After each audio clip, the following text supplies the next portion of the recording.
My wife declared, "My ex is coming to my birthday. Be cool, or it's over." I replied, "I'll be very cool." Then I greeted him at the door, shook his hand, and said, "She's all yours, man." I was just leaving. Her party ended the moment I walked out. I measure life in millimeters, not moments, because moments are emotional, and emotions can't fit neatly on a blueprint. I'm Marcus Reed, 34, licensed architect, caffeine enthusiast, and apparently a man who gets turned on by a perfect 90-degree corner. My wife, Sophie Lane, is my chaotic counterpoint, half glitter bomb, half unmedicated optimism. Where I see load-bearing walls, she sees feng shui opportunities. We're the kind of couple that looks balanced from a distance and like an active construction site up close. You know that guy who triple checks the level on a picture frame? That's me. You know that woman who says it's fine while sticking decals on freshly painted walls? That's her. Marriage, ladies and gentlemen, a partnership between precision and chaos, held together by shared Wi-Fi and mild denial. Now, I was building something special, her birthday. Not just any birthday, but the one that would make her friends clutch pearls and whisper, "He really gets her." I didn't want another backyard vibe with warm white lights and half-deflated balloons. No, sir. I wanted architectural glory, a domestic masterpiece that screamed, "Thoughtful husband," and whispered, "I outplanned God." I had an idea that would fuse my profession with romance, a fully automated house system I coded myself, called Aurora. Imagine Alexa on steroids, with mood lighting that could sense conversation tone, music that faded with applause, and timed LED bursts for her cake entrance. I even gave it a voice, calm, gender-neutral, slightly smug. Aurora was my love letter written in binary. Sophie thought I was joking when I said I wanted a lighting rehearsal, but I wasn't. Thursday night before the party, I stood in the living room with a laser measurer, whispering to myself like a lunatic. Angle of dispersion, 45 degrees. Beam intensity, check. Ambient loop, God, that's beautiful. Meanwhile, Sophie was on the couch, painting her nails red and scrolling Pinterest like a general planning a glitter invasion. "Babe, maybe people don't need to feel like they're entering the Met Gala," she teased. "Maybe they just need drinks and fun." I looked up from my tablet and said the nerdiest words known to marriage. Fun is relative to design symmetry. She groaned so hard the thermostat adjusted itself out of pity. Still, I was in my element, curating the guest list like I was assembling the Avengers of suburban sociability. Her work friends, my colleagues, her yoga pals, the neighbor who thinks kombucha is wine. Everyone who ever thought Sophie and I were the perfect match. I made spreadsheets for snacks, timeline charts for speeches, and a social flow plan that mapped traffic between the kitchen and the patio like it was an evacuation drill. I even labeled the bathroom door with a minimalist vinyl sign that said "Relief Zone." I'm not proud, but I'm also not ashamed. The crowning jewel, though, was the bar cart. A rolling temple of liquors and liqueurs, curated with the seriousness of a museum exhibit. I had bourbon that smelled like burnt oak and self-respect, gin infused with herbs I couldn't pronounce, and a champagne cooler that hummed softly, like it knew it was above me in social rank. I imagined Sophie walking in, her eyes lighting up at the spectacle. I pictured her saying, "Marcus, you didn't have to do all this," and me pretending to be modest while secretly hoping she'd nominate me for Husband of the Year. The dream was alive. The dream was laminated. Now, Sophie, God bless her, wasn't ungrateful. She loved the effort. She really did. She'd run her fingers along my printed floor plan and go, "This is why I married you. You make order look sexy." But she also had that twinkle, that mischievous, "what if we just," energy that gave me ulcers. Like when she once moved my drafting table to make room for more creativity. Creativity apparently needed the northeast corner where my sanity used to live. But fine, that's marriage. A constant redesign you didn't approve, but somehow signed. I kept rehearsing my casual host, look in the mirror. You know, the one that says, "Oh, this old thing?" Just a world-class party I threw between errands. I practiced hand gestures too. Casual hand in pocket, welcoming smile, confident nod to the playlist. I wanted to look like a man in control of chaos. My reflection, however, looked like a man auditioning for a toothpaste commercial while dying inside. Sophie walked in mid-pose. "You good?" she asked, eyebrow raised. Totally, I lied. Just visualizing success. You look like you're trying to sell a timeshare, she said, grabbing a snack. Love is honesty, even when it's brutal. Then came the moment that shifted the entire architectural balance of my peaceful existence. 3 days before the party, Tuesday afternoon, I was in my office, reviewing final catering emails. Sophie strolled in wearing joggers, hair up, holding a pair of scissors and a coupon book. She looked like every suburban goddess who multitasks between domesticity and mild destruction.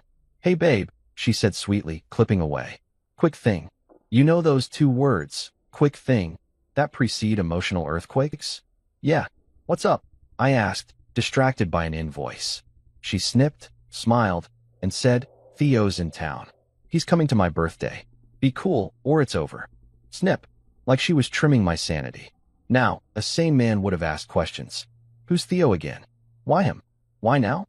But see, when your wife drops the name of her ex like it's a +1 on an invite, your brain short-circuits. I blinked, recalibrated, and finally said, I'll be very cool.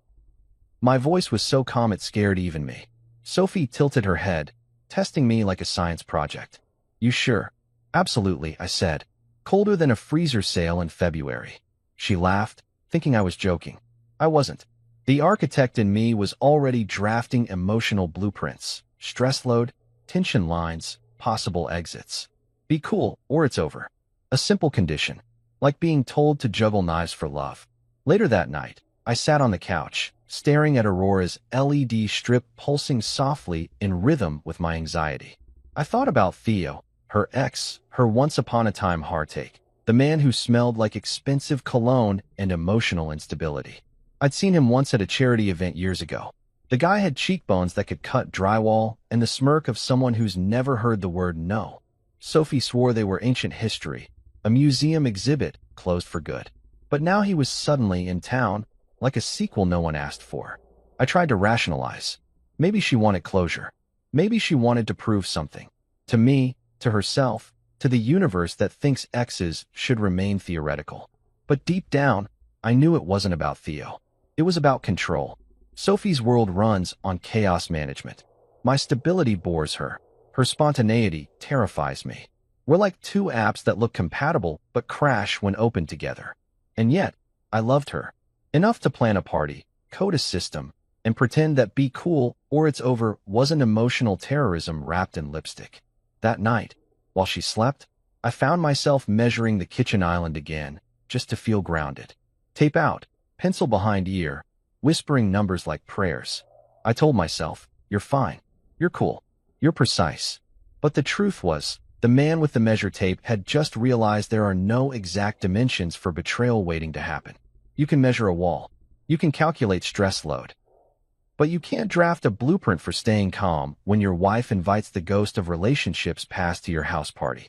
Still, I told myself I'd handle it.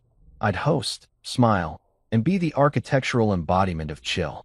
Because I'd made a promise, to her, to myself, and to the slightly judgmental smart system blinking softly in the corner.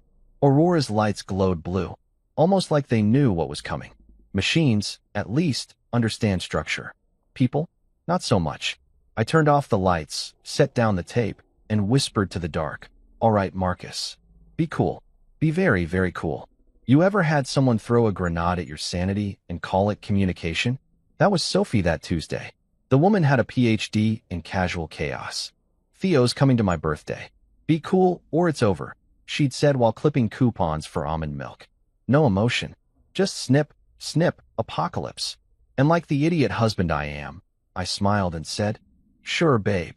Because when your marriage starts sounding like an HR warning, you go into survival mode. I wasn't ready to die on Coupon Hill. Not yet. I tried to rationalize. Maybe she just wanted to prove to herself that she was over him.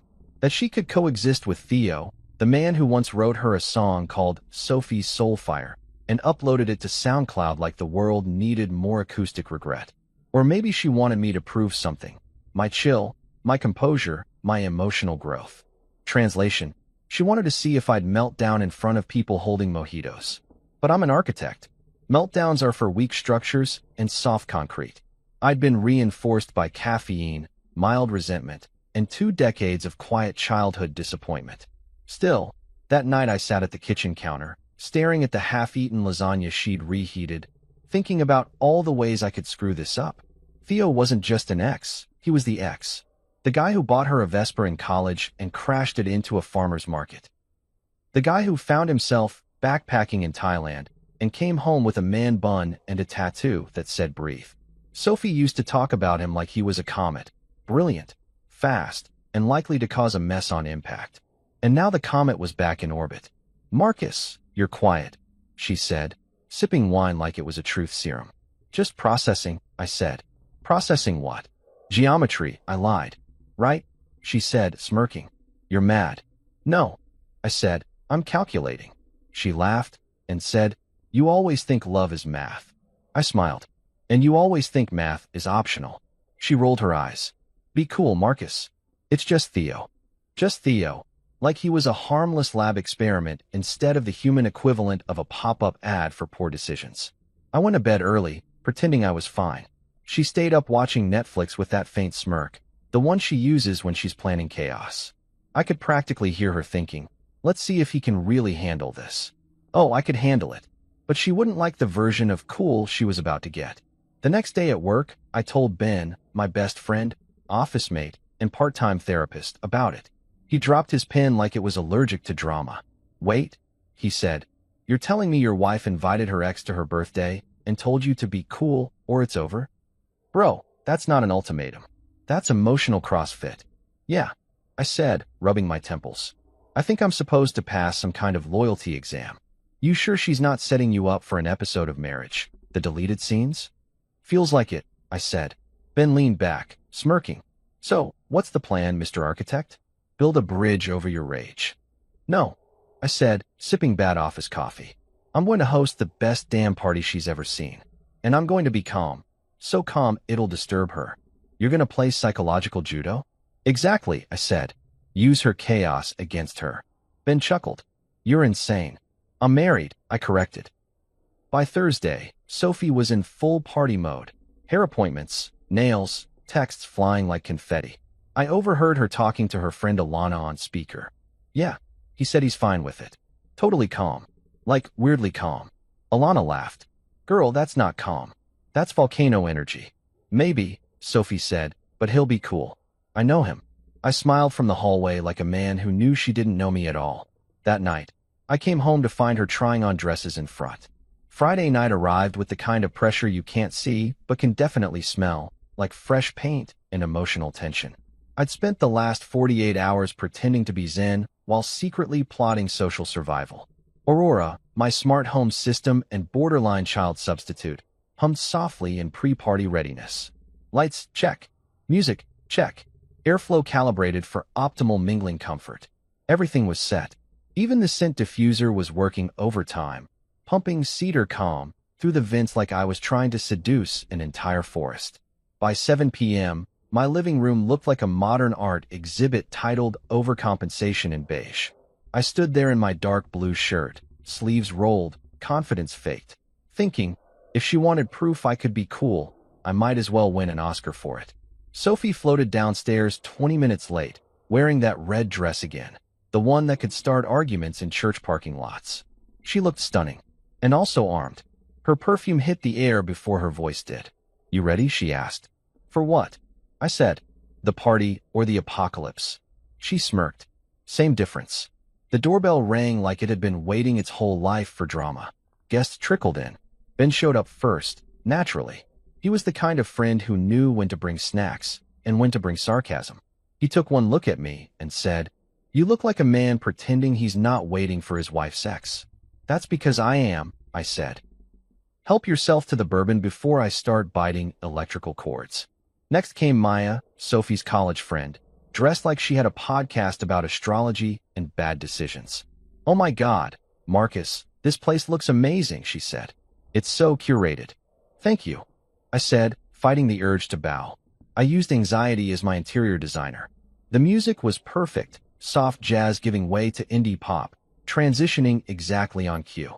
Aurora was running smooth, like the obedient little algorithm it was. The guests laughed, clinked glasses, and complimented the lighting. "How do you make the ceiling glow like that?" someone asked. It's called emotional compensation through LED, I said. They laughed, thinking I was joking. I wasn't. Then came Will, my coworker, the kind of guy who can't resist a dad joke.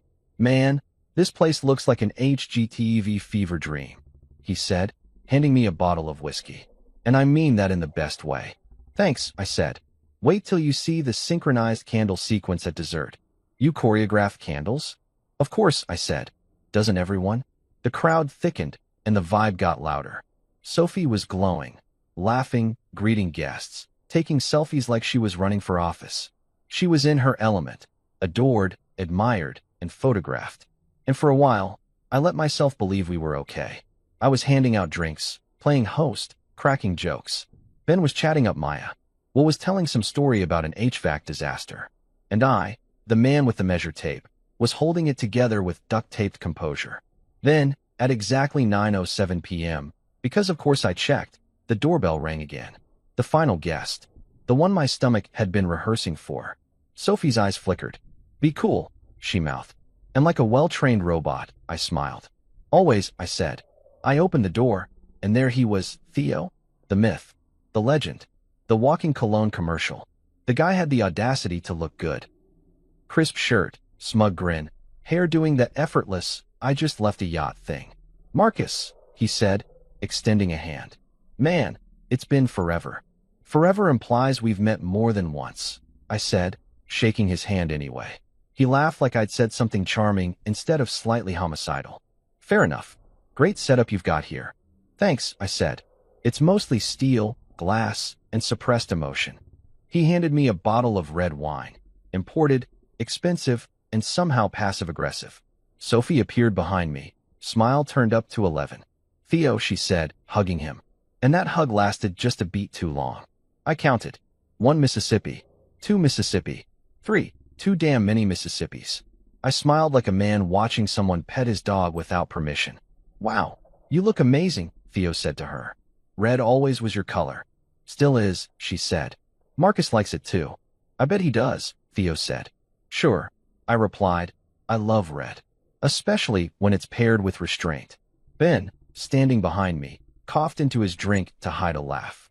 Theo strolled in like he'd been invited to the White House. He had that vibe of a guy who orders for everyone at restaurants and tips badly. He looked around, admiring my work. Man, this place is intense, he said. You always this detailed? Only when I care, I said. Then again, I've been told I overbuild things. Overbuild, he repeated. That's a good problem to have. Not if you're the one footing the bill, I said, smiling sharp enough to slice glass. Sophie introduced him around. Guests fawned. The room buzzed with the kind of energy that makes you want to check your blood pressure. I stayed near the bar, pretending to study drink ratios while actually timing interactions. Theo was charming in that I peaked at 28 way. He told travel stories, dropped humble brags like confetti, and laughed too loudly at his own jokes. At one point, I caught Sophie touching his arm lightly. Maybe it was innocent. Maybe it was choreography. Either way, I started stirring my drink like it owed me money. Maya sidled up next to me. So that's the infamous Theo, huh? Yup. He's tall. He's vertical, I said flatly. Impressive, huh? He's fine, she said, sipping her wine. But you? You're terrifyingly calm. It's unnerving. Good, I said. That's the goal. The night rolled on like a slow-motion parade of passive-aggressive smiles. At 9:45, the playlist shifted to the dance section. Sophie had requested it. Her moment. She grabbed Theo's hand to pull him toward the dance floor. He hesitated. I watched. Come on, she said. It's just one dance. The crowd cheered. Of course, they did. I sipped my bourbon, half human, half volcano. Then something remarkable happened. Aurora, sweet, loyal, AI Aurora, misread the decibel spike as an argument cue. It dimmed the lights to serious mood and switched the music to Claire de Lune. The room went quiet. Sophie froze mid-laugh, Theo mid-step. And I might have smiled a little too wide. Oops, I said, tapping my phone. System glitch. Happens sometimes when it senses tension. There's no tension. Sophie snapped. Of course not, I said. My mistake. People laughed awkwardly. Theo chuckled. You're a funny guy, Marcus. I'm professionally ironic, I said. Sophie shot me a glare that could melt rebar. I raised my glass and toasted the crowd. To love, technology, and flawless communication. Ben groaned quietly behind me. By 10 p.m., I'd hit my personal limit for emotional endurance. Theo was still talking. Sophie was still glowing. And I was one jazz chord away from spontaneous combustion. But damn it, I was cool. Ice cold. Antarctica with dimmers. I caught Ben's eye across the room. He mouthed, "You good?" I nodded. "Totally fine," I mouthed back. And somehow, I meant it. Because deep down, I knew something Sophie didn't. Every structure can handle only so much load before the cracks start showing. And tonight, she'd just handed me the blueprint for hers. The candles flickered. The guests laughed. And I stood there in my perfectly lit, emotionally fragile living room, sipping bourbon and thinking, the calm before the storm really does have great lighting. There's a specific kind of silence that hits right before a disaster, like the world's holding its breath, waiting to see if you'll embarrass yourself publicly. That was the silence that wrapped around me the moment Theo walked through my front door, hugged my wife, and held on a beat too long. You know when you can actually hear a hug. The faint shuffle of clothes, the deep exhale, the subtle, "I've missed this" energy? Yeah, I heard that. And because I'm a gentleman raised on sarcasm and repressed fury, I smiled through it like a damn saint. "Hey, man, glad you could make it," I said, voice all honey and homicide. "She's all yours, man. I was just leaving." The words came out smoother than whiskey and twice as dangerous. Now, I didn't plan to say that. It wasn't in my script. The line just appeared, like divine intervention from the patron saint of petty husbands. I saw Sophie's face freeze, that practiced hostess smile twitching like a faulty neon sign. The entire room paused. It was like someone hit mute on life. Then came the tiny sounds of chaos. A glass clinked, someone coughed, a phone camera accidentally clicked. Ben's eyes went wide from across the room, mouthing, "Dude, what the hell are you doing?" I didn't answer. I was too busy zipping up my jacket like a man clocking out of an emotional factory. See, Sophie had told me to be cool. And I was. Just not the flavor she'd ordered. She meant compliant cool, the kind that smiles while dying inside. I chose thermodynamic cool, absolute zero. The kind of cool that freezes the air. I'd promised to be calm, and in that moment, calm looked like surrender with a smirk. Sophie blinked at me, her mascara trembling with rage. "Marcus, what are you doing?" she whispered. "Leaving," I said simply. "You said you wanted me to be cool. I'm being so cool. I'm literally stepping outside." Theo chuckled nervously, rubbing the back of his neck. "Hey man, don't take off on our account." I turned to him, smiling like a man about to make a toast. "Theo, buddy, I'm not taking off. I'm giving you space. You've clearly been waiting for this reunion longer than I have." Gasps. Literal gasps. You could feel the oxygen leaving the room, replaced by the scent of awkwardness and cheap cologne. Ben looked like he wanted to tackle me. Maya, bless her gossipy soul, was already texting someone. Sophie's lips pressed into a line so tight it could cut glass. "Marcus," she said in that low, trembling voice women use before either forgiving or killing you. "This isn't funny." "No," I said, picking up my jacket from the chair, "but it's honest. I'm giving you what you wanted, me not ruining your night." And then I did it. I put on my jacket like a man in a slow-motion movie scene, every button click echoing through the room. I even took a second to smooth the collar. Theatrics matter. "You guys enjoy," I said, heading toward the door.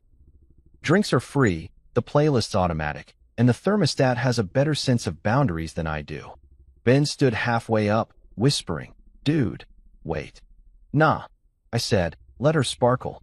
Sophie followed me a few steps, heels clicking, voice trembling between anger and panic. "Marcus, don't you dare leave me with this." "With what?" I interrupted, turning back. "The consequence of your own chaos? Relax. I'm not storming off. I'm gracefully evacuating." "You're humiliating me," she hissed. "No, babe," I said, smiling gently. "I'm giving the audience what they came for, authenticity." Theo tried again, bless his overconfident soul. "Hey man, it's really not that serious. We're all adults here." "You're right," I said, stepping closer. "That's why I'm walking out instead of flipping the buffet table." He blinked, taken aback. "Okay, that's fair. Glad we agree," I said, patting his shoulder with the firm politeness of a man adjusting a painting slightly off-center. Then I turned back to the crowd, my guests, my curated chaos, and gave a short bow. Ladies and gentlemen, enjoy the evening. If anyone asks, tell them I finally learned how to let go. And with that, I left. The hallway outside was colder than I expected. My footsteps echoed, dramatic as hell, and honestly, it felt good. Not just good, liberating. Like unbuckling a seatbelt after a turbulence-filled flight. Inside, I could still hear muffled chatter, the low buzz of confusion, and Sophie's voice trying to salvage the night. I didn't feel guilt. I felt peace. Twisted, dark, satisfying peace. In the lobby, I leaned against the wall, exhaling. Ben texted almost immediately. Bro, what the actual hell? I replied, being cool, remember? He sent back 3 dots. Then, you are either a genius or divorced by Monday. I smirked. Why not both? I sat there for a bit, jacket half-zipped, watching people come and go. Some tenants passed me, nodding politely. Rough night, one old man asked, holding his dog's leash. You could say that, I said. Anniversary gone wrong. Birthday, I replied. Always worse, he said, shuffling off. I gave him a mental fist bump. Wisdom recognizes wisdom. I checked Aurora's system from my phone. Everything still ran perfectly. Lights were pulsing in perfect sync. Music still flowing. The party would go on, until I decided it wouldn't. Because if you think I'd let my wife's ex dance under my lighting design, you don't know me. So I sat there, smirking, and thumbed a little line of code I'd written weeks ago as a joke. Quiet_mode.sh. A tap, a slide, and boom, Aurora began its silent protest. Inside, lights dimmed to funeral chic. Music hiccuped, faded, then died completely. What remained was awkward silence and LED white glare, every insecurity under a spotlight. I didn't have to be there to see it. I could imagine the scene like a cinematic masterpiece. Sophie fuming, Theo pretending to fix the vibe, guests making excuses to leave early. Art, really? My phone buzzed. Ben again. Dude, lights just went out. Did you? I texted back. System sensitive to tension. Must have overloaded. You're insane, he replied. You love it, I wrote. A little, he admitted.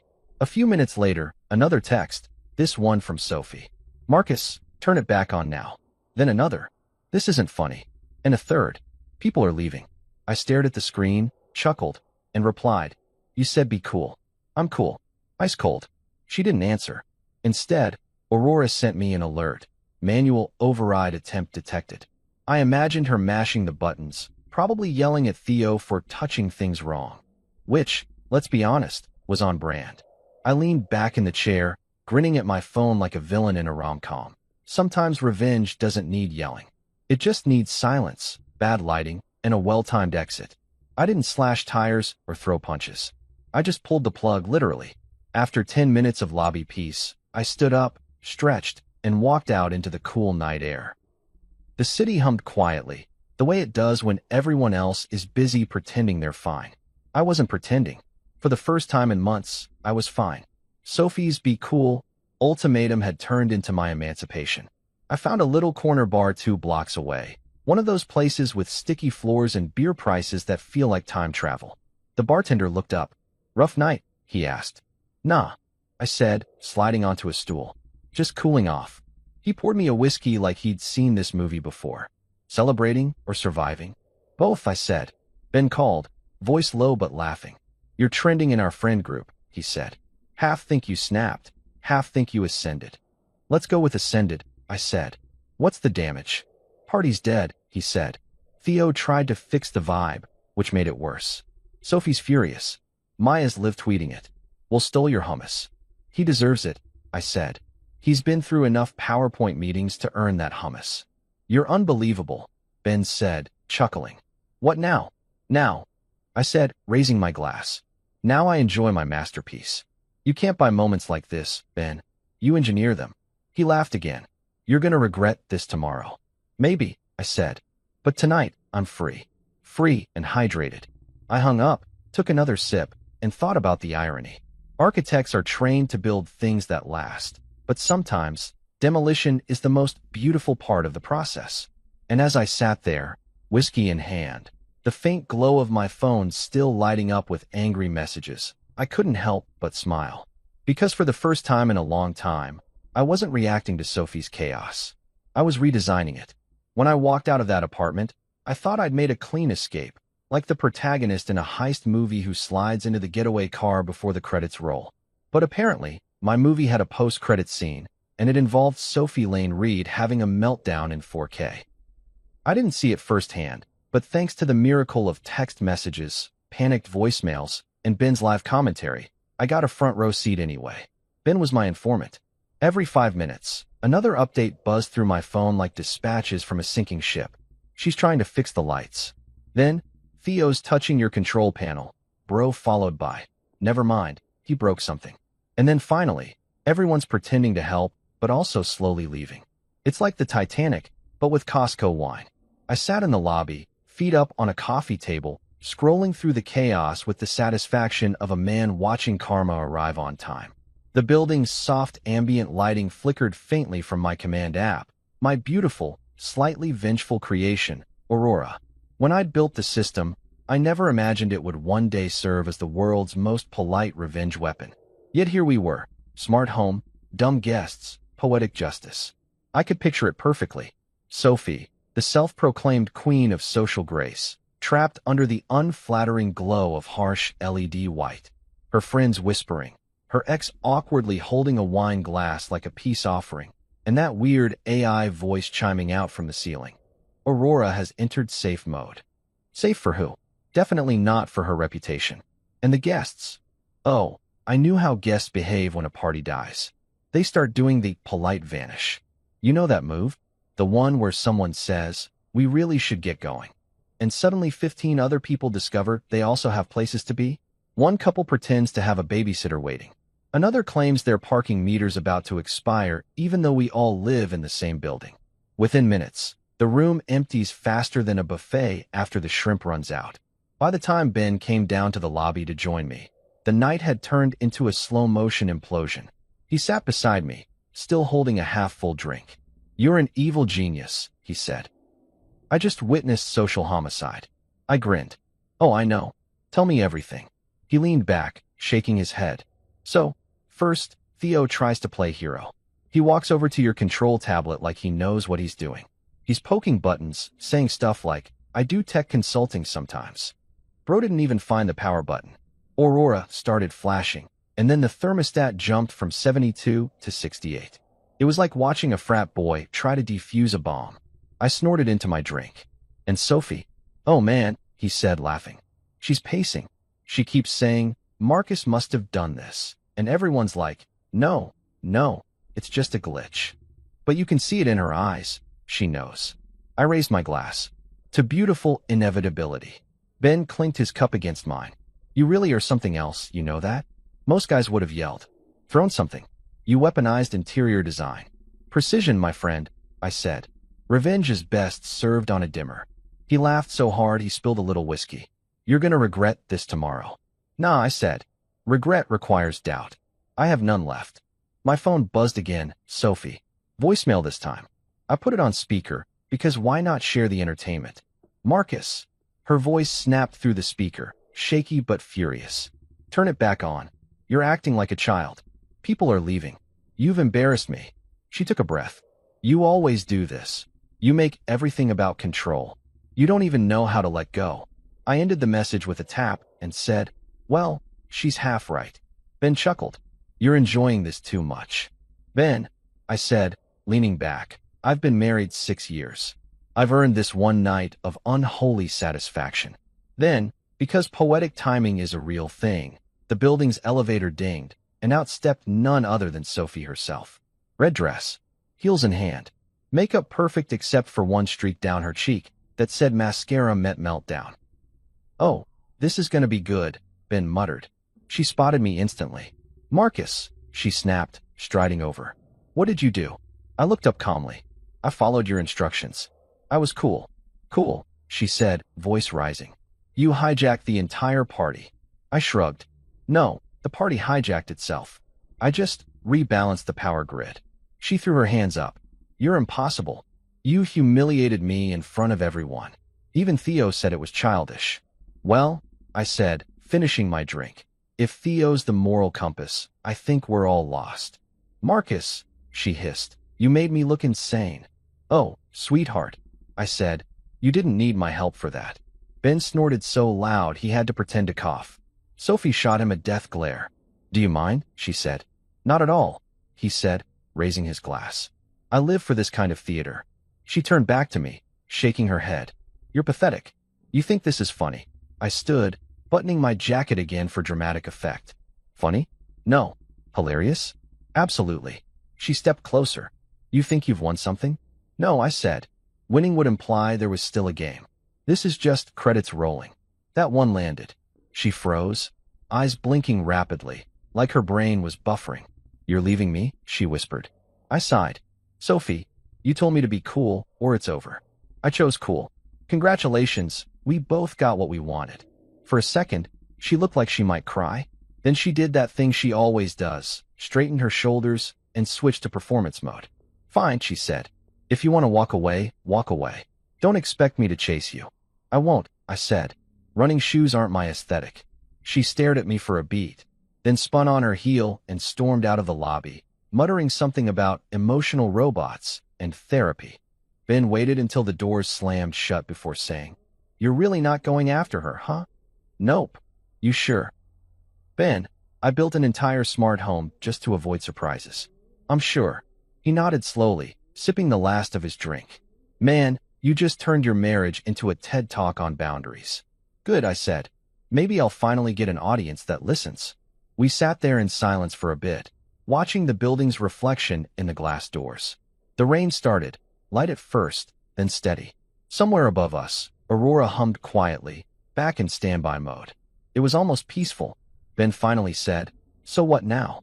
Now, I said, I go upstairs, grab my essentials, and check into a hotel. She can have the apartment for the night. Call it my final act of generosity. He nodded. You want me to come with? I smiled. Nah, go home to your wife. Tell her you witnessed a man finally get his PhD in detachment. Ben laughed, clapped my shoulder, and left. I waited a few more minutes before heading back upstairs. The hallway was quiet, eerily so. I opened the door to the apartment, and wow, it looked like a battlefield between pride and chaos. Half-empty wine glasses on every surface, balloons sagging in defeat, the faint smell of burned hors d'oeuvres hanging in the air. Aurora's voice chimed softly as I entered. Welcome back, Marcus. Would you like to resume party mode? No, I said. Let's retire party mode forever. Understood, it replied. I walked through the wreckage, surveying the remains. Sophie's friends had left their purses, scarves, and one lonely stiletto behind, like survivors fleeing a sinking cruise ship. On the counter sat the bottle of red wine Theo brought, unopened. Typical. Even his gifts were performative. My phone buzzed again, this time a text from Theo himself. Hey man, no hard feelings. She was really upset. You two should talk. I stared at it for a full minute, then replied, Appreciate the concern. Maybe next time, stick to hugging your own date. He didn't answer. I started packing my essentials. Laptop, chargers, toiletries, a few shirts. The important stuff. As I zipped the bag, I noticed something on the counter, a birthday card. Not from me. The handwriting was too loopy, too sentimental. Inside, it said, You'll always be the spark that started my fire. Love, T. Of course. Theo had brought a card. Who the hell brings a love note to a married woman's birthday party? My first instinct was to tear it in half. My second was to frame it as evidence in future therapy. Instead, I left it right there on the counter. Let it sit like the rotten cherry on top of a melting sundae. Before I left, I poured myself one last drink from the bar card, the bourbon I'd saved for the toast that never happened. I raised the glass toward the ceiling camera. Aurora, I said, play something for the end. Playlist selection? The AI asked. Anything poetic. A beat of silence, then the soft instrumental of Frank Sinatra's That's Life filled the empty room. I laughed out loud. Perfect. I sipped, looked around, and whispered, You did good, Marcus. You stayed cool. Walking out for the second time that night felt different. Earlier, it was defiance. Now, it was closure. No anger. No adrenaline. Just the sweet satisfaction of a man who finally realized that sometimes silence isn't surrender, it's strategy. I locked the door behind me, headed for the elevator, and didn't look back. The next morning, Ben texted me again. Newsflash, Theo left at midnight. Sophie's crying to her mom, and half the guests are gossiping in a group chat called That Party Though. You're basically a legend. I sent him a thumbs up emoji. Then, for good measure, a coffee cup. Because legends, apparently, need caffeine. Sitting in the hotel lobby, I replayed the night in my head. Every scene, every petty line, every small victory. And weirdly, I didn't feel proud or ashamed. I just felt done. Like a man who'd finally stopped trying to build a skyscraper out of someone else's chaos. Maybe the party lost power that night. But me? I finally switched mine back on. The morning after the great power outage of Sophie's birthday bash, my phone looked like it had survived a digital riot. 43 text messages, 12 missed calls, and an assortment of emojis that read like emotional Morse code. If drama had a font, it'd be bold, red, and all caps, and Sophie used every variation. My favorite message was time-stamped 2:14 a.m. You are cruel, you manipulative architect of misery. To which I replied at 6:03 a.m. Technically, yes. Architect is my profession. The silence after that was delicious. By 9 a.m., the text had shifted tone, from furious to tragic. You embarrassed me in front of everyone. Then, you humiliated Theo. Good. You made me look insane. Unnecessary effort on my part. Do you even care about what we had? Depends on the blueprint. Then the piece de resistance. I can't believe you weaponized a thermostat. I laughed so hard I spilled coffee on my shirt. The phrase, weaponized a thermostat, should have come with a copyright. I didn't reply again, not because I didn't want to, but because I had entered the most peaceful state known to man, postmarital apathy. That serene, untouchable calm where someone's rage bounces off you like hail on a steel roof. The kind of peace monks envy. Around 11 a.m., I decided to check in on Aurora's diagnostics because, well, engineers cope through maintenance. The system report said everything was fine. Party mode, completed. Emotional fallout, undetermined. Even my AI had learned sarcasm by proximity. Then came a call from Sophie's mom, Daria. The woman had the energy of a talk show host and the subtlety of an air horn. Marcus, honey, she began, voice dripping with guilt weapon butter. What did you do last night? I enforced silence, I said simply. I heard you shut the power off during her party. I shut the vibe off, I corrected. The power was just collateral damage. She sighed dramatically. You're both being ridiculous. You need to apologize. Why? Because marriage isn't about winning. No, I said, but it's definitely about not losing to Theo. She gasped like I'd used profanity in a church. That's not funny. Neither is hosting your ex in your marital home, I said, leaning back. But here we are. Daria muttered something about pride and immaturity, which I mentally translated to you hurt my daughter's ego. I let her monologue until she ran out of parental fuel. Marcus, she finally said, if you keep acting like this, she's going to do something drastic. Like what? Invite another ex to brunch. Click. She hung up. I took a long sip of coffee and muttered, worth it. The rest of the day unfolded like an experimental therapy session in detachment. I worked remotely from the hotel lounge, sketching designs for a mid-century office renovation. My brain was happy. Lines, proportions, symmetry, order. Unlike my marriage, blueprints never gaslight you. At 3 p.m., Ben showed up uninvited, which meant he was worried or bored. He plopped down beside me, holding 2 coffees. You look too calm, he said. That's suspicious. I'm fine, I said. No one who says I'm fine in that tone is fine. I shrugged. I'm adjusting. He sipped his coffee. So she's blowing up your phone? Like a fireworks finale. And you're just ignoring it? Yep. Bold. Therapeutic. He leaned in. You realize this isn't over, right? She's gonna escalate. I chuckled. Ben, the only thing she can escalate at this point is her own imagination. You say that now, he said. But chaos loves company. Right on cue, my phone buzzed. Sophie again. New message. I'm coming over. Ben grinned. Chaos RSVP'd. I stared at the text. Then typed. Not a good idea. She replied instantly. You can't stop me. I typed back. Aurora can. Ben snorted coffee out his nose. You're diabolical. Thank you, I said. I try. An hour later, the universe tested my patience. Sophie showed up at the hotel lobby, wearing oversized sunglasses like a celebrity who'd just been canceled. She marched toward me like she was auditioning for a courtroom drama. "We're talking," she declared. I gestured to the chair. "Proceed, Your Honor." She sat down with a sigh. "You think this is funny, don't you? I think it's poetic. You humiliated me. Correction, you hosted your ex at our home and humiliated yourself. I just provided lighting. God, you're impossible," she groaned. "Why do you always need to be right?" "It's not about being right," I said. "It's about refusing to be wronged in surround sound." She blinked, thrown off by my calm. "You've lost your mind." "No," I said. "I've found my peace." "Peace?" she scoffed. "You're sleeping in a hotel, Marcus."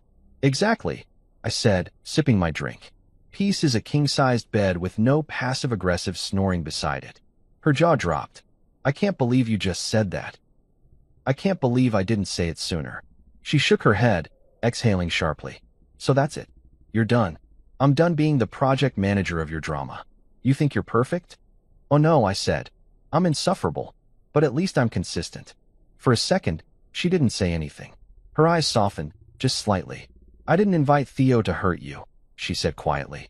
"I just wanted to prove we could all be adults." I tilted my head. "You invited your ex who once proposed to you in a Chili's parking lot. That's not adulthood. That's nostalgia with bad lighting." She blinked back tears. "You make everything sound so cold." "That's because you confuse warmth with chaos," I said gently. "You think noise means life. I think silence means peace." She stared at me for a long time. "You really don't love me anymore, do you?" "I love you," I said. "I just stopped volunteering for the circus." The tears finally fell. And damn it, part of me wanted to reach across and comfort her. But the logical part reminded me that empathy was how this cycle restarted. So I sat still. I let her cry. After a while, she sniffed and said, "You're heartless." I smiled sadly. "No, Sophie.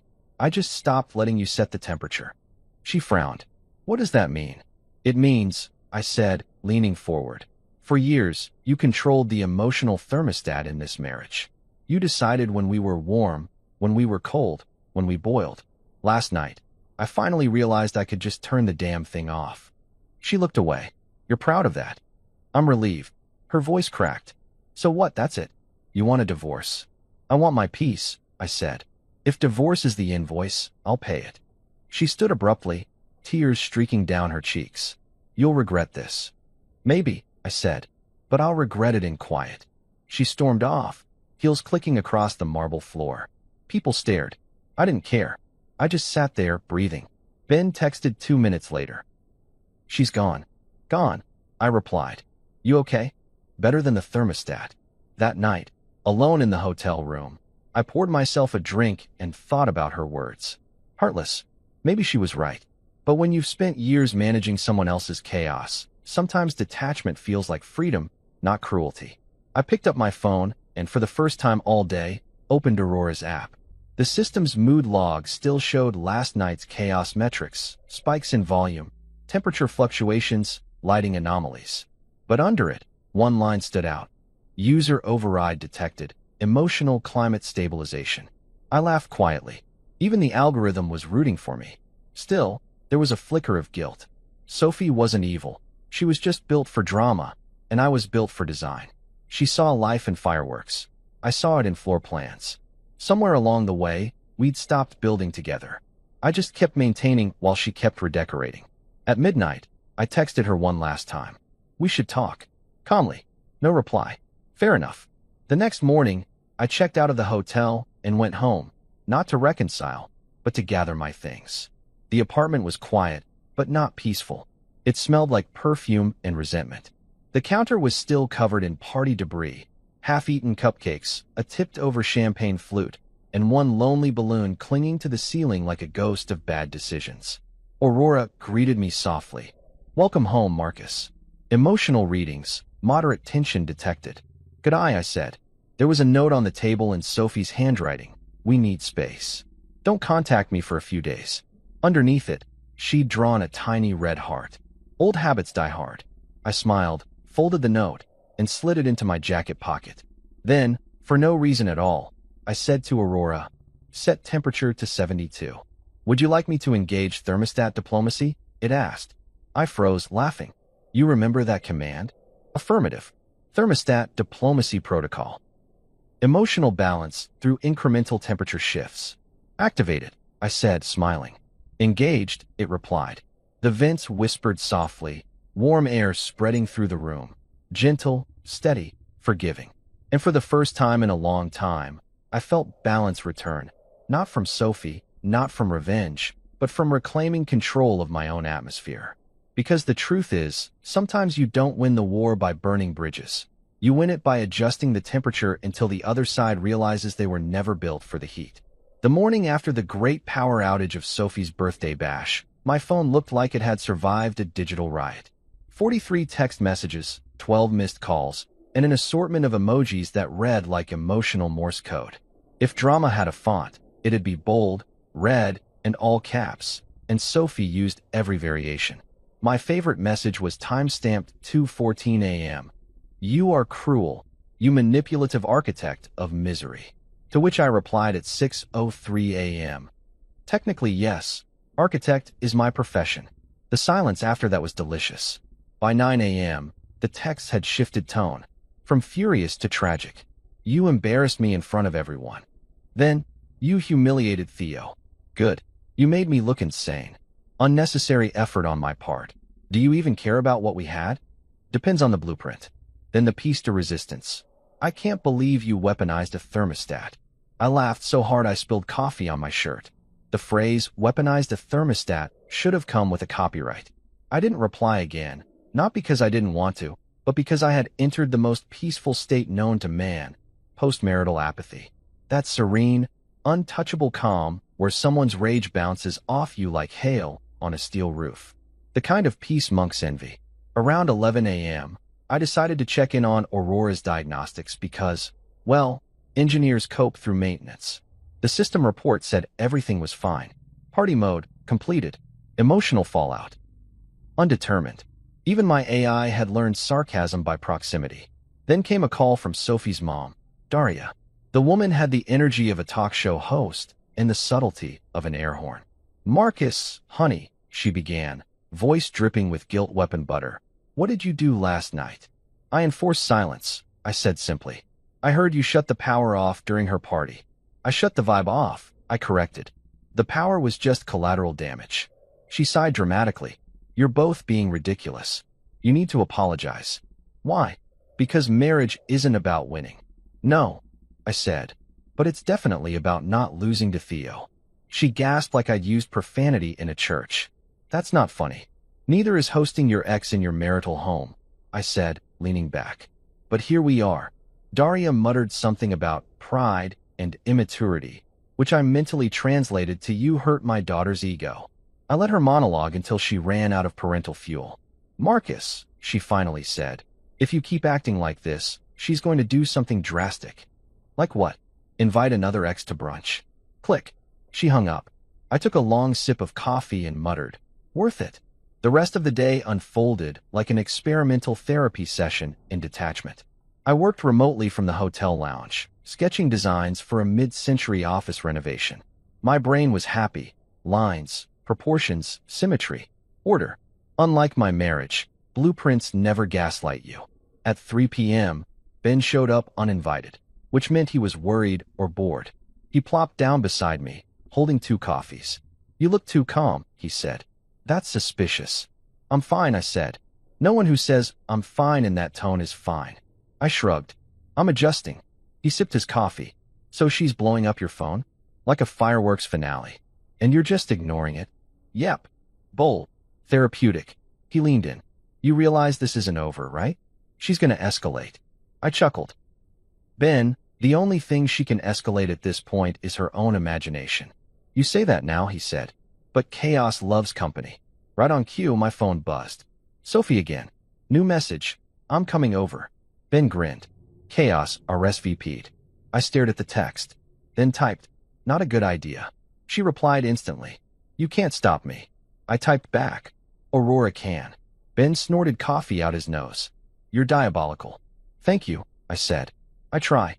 An hour later, the universe tested my patience. Sophie showed up at the hotel lobby, wearing oversized sunglasses like a celebrity who'd just been canceled. She marched toward me like she was auditioning for a courtroom drama.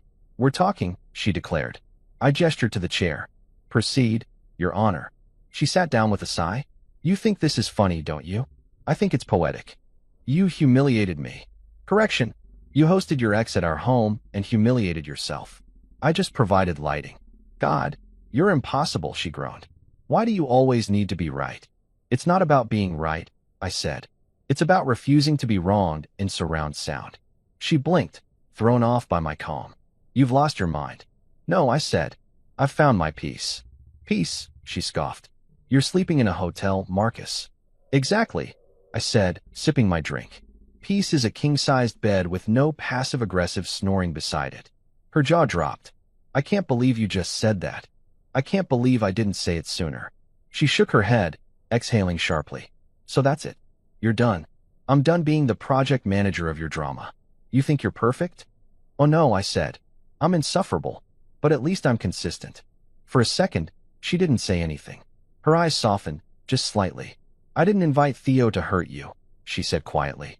I just wanted to prove we could all be adults. I tilted my head. You invited your ex who once proposed to you in a Chili's parking lot. That's not adulthood. That's nostalgia with bad lighting. She blinked back tears. You make everything sound so cold. That's because you confuse warmth with chaos, I said gently. You think noise means life. I think silence means peace. She stared at me for a long time. You really don't love me anymore, do you? I love you, I said. I just stopped volunteering for the circus. The tears finally fell. And damn it, part of me wanted to reach across and comfort her. But the logical part reminded me that empathy was how this cycle restarted. So I sat still. I let her cry. After a while, she sniffed and said, You're heartless. I smiled sadly. No, Sophie. I just stopped letting you set the temperature. She frowned. What does that mean? It means, I said, leaning forward. For years, you controlled the emotional thermostat in this marriage.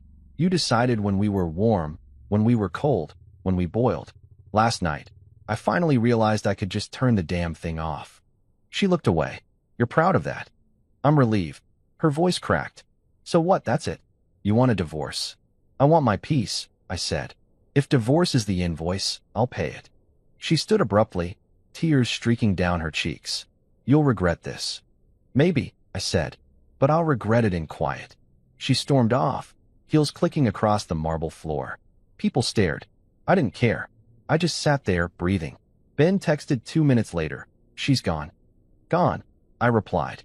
You okay? Better than the thermostat. That night, alone in the hotel room, I poured myself a drink and thought about her words. Heartless. Maybe she was right. But when you've spent years managing someone else's chaos, sometimes detachment feels like freedom, not cruelty. I picked up my phone and, for the first time all day, opened Aurora's app. The system's mood log still showed last night's chaos metrics, spikes in volume, temperature fluctuations, lighting anomalies. But under it, one line stood out. User override detected. Emotional climate stabilization. I laughed quietly. Even the algorithm was rooting for me. Still, there was a flicker of guilt. Sophie wasn't evil. She was just built for drama, and I was built for design. She saw life in fireworks.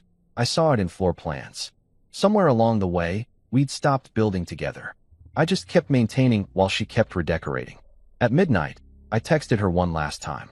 We should talk. Calmly. No reply. Fair enough. The next morning, I checked out of the hotel and went home, not to reconcile, but to gather my things. The apartment was quiet, but not peaceful. It smelled like perfume and resentment. The counter was still covered in party debris, half-eaten cupcakes, a tipped-over champagne flute, and one lonely balloon clinging to the ceiling like a ghost of bad decisions. Aurora greeted me softly. Welcome home, Marcus. Emotional readings, moderate tension detected. Good eye, I said. There was a note on the table in Sophie's handwriting. We need space. Don't contact me for a few days. Underneath it, she'd drawn a tiny red heart. Old habits die hard. I smiled, folded the note, and slid it into my jacket pocket. Then, for no reason at all, I said to Aurora, set temperature to 72. Would you like me to engage thermostat diplomacy? It asked. I froze, laughing. You remember that command? Affirmative. Thermostat diplomacy protocol. Emotional balance through incremental temperature shifts. Activated, I said, smiling. Engaged, it replied. The vents whispered softly, warm air spreading through the room. Gentle, steady, forgiving. And for the first time in a long time, I felt balance return. Not from Sophie, not from revenge, but from reclaiming control of my own atmosphere. Because the truth is, sometimes you don't win the war by burning bridges. You win it by adjusting the temperature until the other side realizes they were never built for the heat. The morning after the great power outage of Sophie's birthday bash, my phone looked like it had survived a digital riot. 43 text messages, 12 missed calls, and an assortment of emojis that read like emotional Morse code. If drama had a font, it'd be bold, red, and all caps, and Sophie used every variation. My favorite message was time-stamped 2:14 a.m. You are cruel, you manipulative architect of misery. To which I replied at 6:03 a.m. Technically, yes, architect is my profession. The silence after that was delicious. By 9 a.m., the text had shifted tone, from furious to tragic. You embarrassed me in front of everyone. Then, you humiliated Theo. Good. You made me look insane. Unnecessary effort on my part. Do you even care about what we had? Depends on the blueprint. Then the piece de resistance. I can't believe you weaponized a thermostat. I laughed so hard I spilled coffee on my shirt. The phrase, weaponized a thermostat, should have come with a copyright. I didn't reply again, not because I didn't want to, but because I had entered the most peaceful state known to man, postmarital apathy. That serene, untouchable calm where someone's rage bounces off you like hail on a steel roof. The kind of peace monks envy. Around 11 a.m., I decided to check in on Aurora's diagnostics because, well, engineers cope through maintenance. The system report said everything was fine. Party mode, completed. Emotional fallout, undetermined. Even my AI had learned sarcasm by proximity. Then came a call from Sophie's mom, Daria. The woman had the energy of a talk show host and the subtlety of an air horn. Marcus, honey, she began, voice dripping with guilt weapon butter. What did you do last night? I enforced silence, I said simply. I heard you shut the power off during her party. I shut the vibe off, I corrected. The power was just collateral damage. She sighed dramatically. You're both being ridiculous. You need to apologize. Why? Because marriage isn't about winning. No, I said, but it's definitely about not losing to Theo. She gasped like I'd used profanity in a church. That's not funny. Neither is hosting your ex in your marital home, I said, leaning back. But here we are. Daria muttered something about pride and immaturity, which I mentally translated to you hurt my daughter's ego. I let her monologue until she ran out of parental fuel. Marcus, she finally said, if you keep acting like this, she's going to do something drastic. Like what? Invite another ex to brunch. Click. She hung up. I took a long sip of coffee and muttered, worth it. The rest of the day unfolded like an experimental therapy session in detachment. I worked remotely from the hotel lounge, sketching designs for a mid-century office renovation. My brain was happy. Lines, proportions, symmetry, order. Unlike my marriage, blueprints never gaslight you. At 3 p.m., Ben showed up uninvited, which meant he was worried or bored. He plopped down beside me, holding 2 coffees. You look too calm, he said. That's suspicious. I'm fine, I said. No one who says, I'm fine in that tone is fine. I shrugged. I'm adjusting. He sipped his coffee. So she's blowing up your phone? Like a fireworks finale. And you're just ignoring it? Yep. Bold. Therapeutic. He leaned in. You realize this isn't over, right? She's gonna escalate. I chuckled. Ben, the only thing she can escalate at this point is her own imagination. You say that now, he said. But chaos loves company. Right on cue, my phone buzzed. Sophie again. New message. I'm coming over. Ben grinned. Chaos RSVP'd. I stared at the text. Then typed. Not a good idea. She replied instantly. You can't stop me. I typed back. Aurora can. Ben snorted coffee out his nose. You're diabolical. Thank you, I said. I try. An hour later, the universe tested my patience. Sophie showed up at the hotel lobby, wearing oversized sunglasses like a celebrity who'd just been canceled. She marched toward me like she was auditioning for a courtroom drama. We're talking, she declared. I gestured to the chair. Proceed, Your Honor. She sat down with a sigh. You think this is funny, don't you? I think it's poetic. You humiliated me. Correction. You hosted your ex at our home and humiliated yourself. I just provided lighting. God, you're impossible, she groaned. Why do you always need to be right? It's not about being right, I said. It's about refusing to be wronged in surround sound. She blinked, thrown off by my calm. You've lost your mind. No, I said. I've found my peace. Peace, she scoffed. You're sleeping in a hotel, Marcus. Exactly, I said, sipping my drink. Peace is a king-sized bed with no passive-aggressive snoring beside it. Her jaw dropped. I can't believe you just said that. I can't believe I didn't say it sooner. She shook her head, exhaling sharply. So that's it. You're done. I'm done being the project manager of your drama. You think you're perfect? Oh no, I said. I'm insufferable, but at least I'm consistent. For a second, she didn't say anything. Her eyes softened, just slightly. I didn't invite Theo to hurt you, she said quietly. I just wanted to prove we could all be adults. I tilted my head. You invited your ex who once proposed to you in a Chili's parking lot. That's not adulthood. That's nostalgia with bad lighting. She blinked back tears. You make everything sound so cold. That's because you confuse warmth with chaos, I said gently. You think noise means life. I think silence means peace. She stared at me for a long time. You really don't love me anymore, do you? I love you, I said. I just stopped volunteering for the circus. The tears finally fell.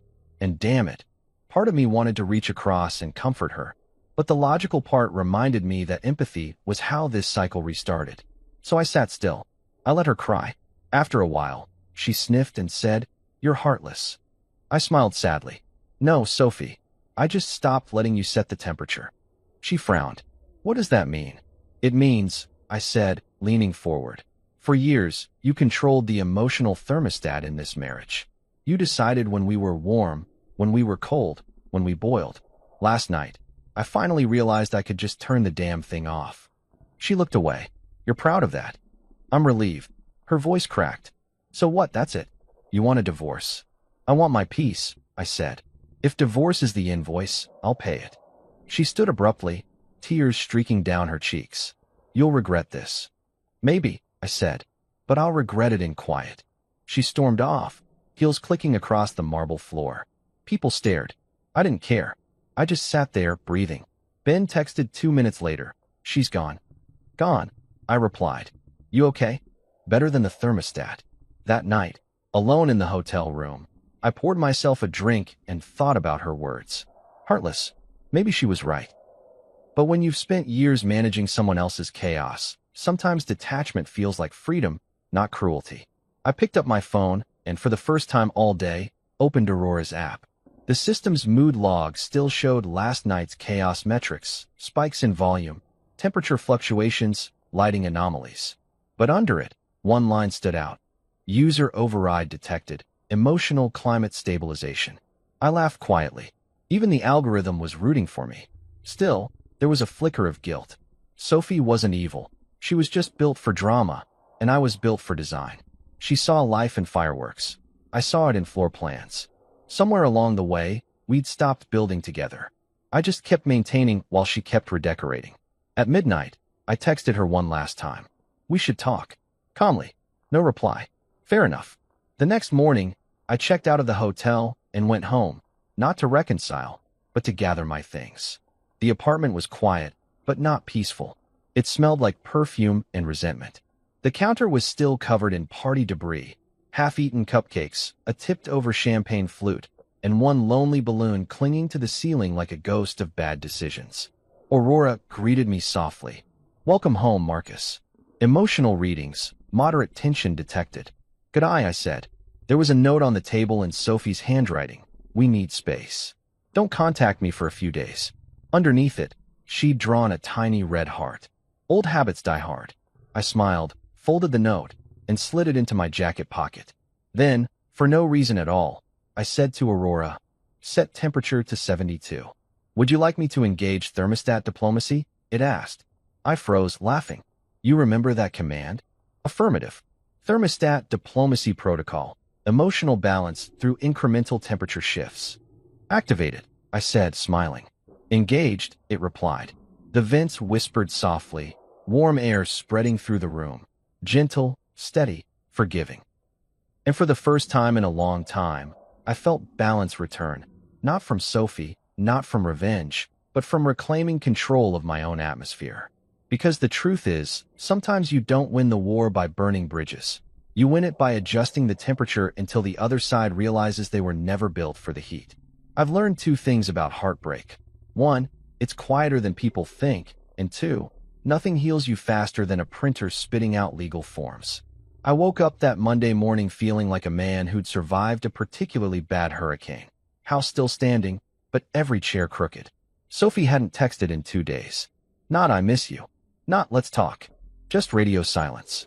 Which, frankly, was a miracle. I half expected her to send a singing telegram demanding closure.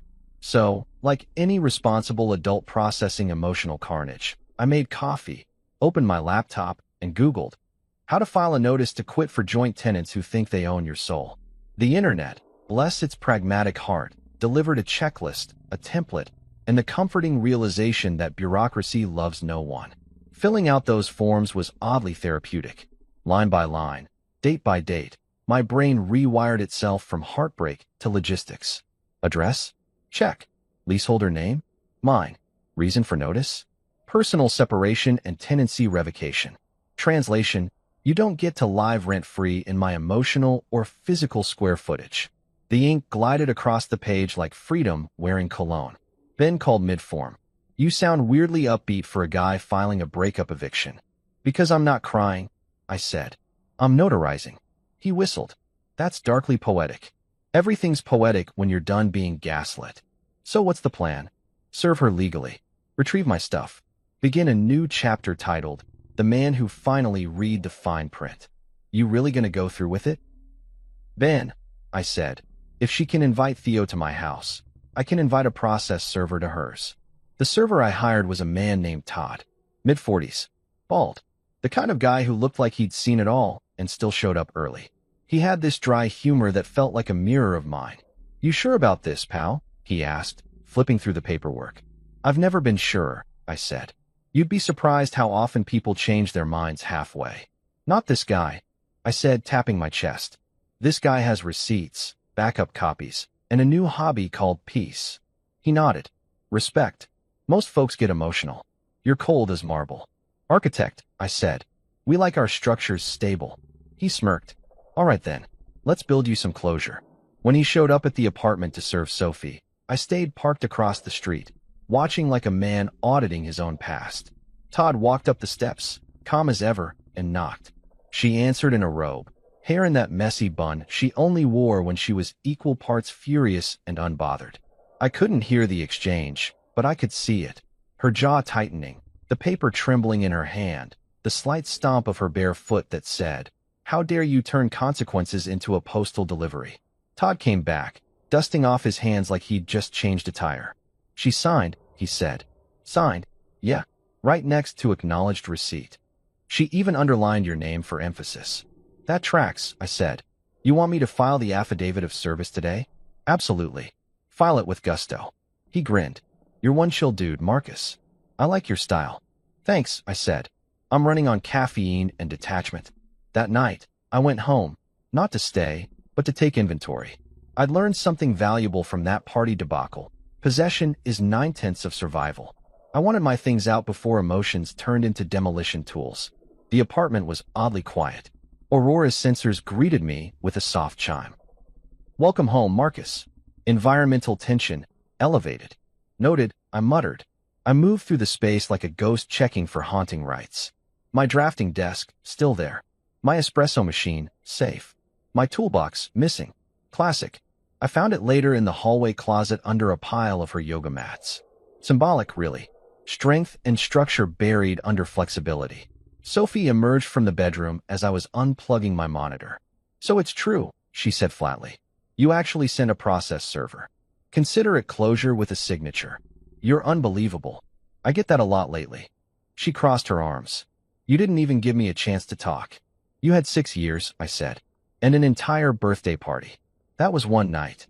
"It was a thesis," I replied. She looked at the half-packed boxes. "So what? You're just moving out." "I'm moving on. You can't just erase me, Marcus." I paused, looking up at her. I'm not erasing you. I'm just removing you from the blueprints. The structure stands. You just don't get to live in it anymore. She laughed bitterly. You think you're so composed, don't you? Like this is all just business to you. It is, I said. Business with emotional zoning laws. Her voice cracked. I loved you, you know. I nodded slowly. And I believe you did. But love without respect is like a roof without support beams. It collapses under pressure. She wiped her eyes. You're quoting yourself now. Professionally, I said. She glared, stormed off, and slammed the door to the bedroom. Our bedroom, technically, though the word our was now pending legal review. Ben arrived 15 minutes later, carrying takeout and sarcasm. You sure this isn't an elaborate art installation? He asked, setting down the bags. Because it's giving divorce chic. I prefer mid-century detachment, I said, taping a box. He whistled low. Man, this is intense. Yeah, but it's progress. What's the next step? File notice, retrieve property, emotional bankruptcy. He grinned. And after that, therapy, bourbon, and possibly a houseplant. Sophie's voice called faintly from the bedroom. Ben, tell your friend he's insane. Ben looked at me. You want me to? Tell her the truth, I said. He raised his voice. He's not insane. He's architecting closure. She screamed back. That's not a thing. Ben shrugged. Guess it is now. After he left, I kept working. Packing can be spiritual if you do it right. Every object you touch asks you a question. Do I still serve a purpose? Or am I just emotional clutter? By midnight, I'd answered every question with ruthless efficiency. Before leaving, I did something uncharacteristic. I took one last walk through the apartment. I paused in each room, like saying goodbye to an old friend who'd been slowly turning into an enemy. The kitchen still smelled faintly of her perfume and burned toast. The living room held ghosts of laughter that now sounded rehearsed. The bedroom, well, let's just say the mattress was now a museum of misplaced loyalty. As I passed the thermostat, I couldn't resist one last act of symbolic revenge. Aurora, I said, set temperature to 62. Warning, it replied. This may cause discomfort. Exactly. The vents hummed, the air turned crisp, and I smiled. Goodbye, Sophie. I left that night feeling lighter. I'd taken the first step in reclaiming my peace, and it came with legally binding paperwork. There's something oddly empowering about choosing to be the adult in the breakup, even if you're the sarcastic kind of adult who jokes through the pain. The next morning, Sophie tried to retaliate. She called the building manager, claiming I'd abandoned the lease. Luckily, I'd anticipated that move. I sent him the notice to quit, copies of the payment receipts, and a polite reminder that my name alone was on the lease. He emailed back, all good. You're covered. Checkmate. But because the universe loves irony, Sophie wasn't done. She called me that evening, voice trembling with righteous fury. You're not going to make me look like the bad guy, she shouted. You don't need my help for that, I said. I'm serious, Marcus. I'll tell everyone you were abusive. Abusive? I repeated, genuinely stunned. Sophie, the most aggressive thing I've done this year is alphabetize the spice rack. You think this is a joke? She snapped. No, I said softly. I think it's the final act. She hung up, of course. That was her signature move. But this time, instead of shaking, I laughed. A full, stupid, liberating laugh that startled even me. Because I realized that's what happens when the person who once terrified you emotionally finally loses their power. They start performing for an audience that's left the theater. The next day, I met Todd again to finalize the filing. He looked up from his clipboard. Everything's official. 30-day countdown starts now. Perfect, I said. Feels weird, doesn't it? Turning love into paperwork. Yeah, I said. But at least the paperwork listens. When I got home, I found a single sticky note taped to the door. Sophie's handwriting again. You'll regret making me your enemy. I peeled it off, stuck it on my fridge, and wrote underneath, already did. Now I'm making you my past. That night, I sat in the half-empty apartment with a beer, the sound of the city humming through the vents. For the first time in months, I didn't check my phone. I didn't scroll old texts or reread fights disguised as conversations. I just sat there, breathing in the kind of silence that doesn't feel lonely, it feels earned.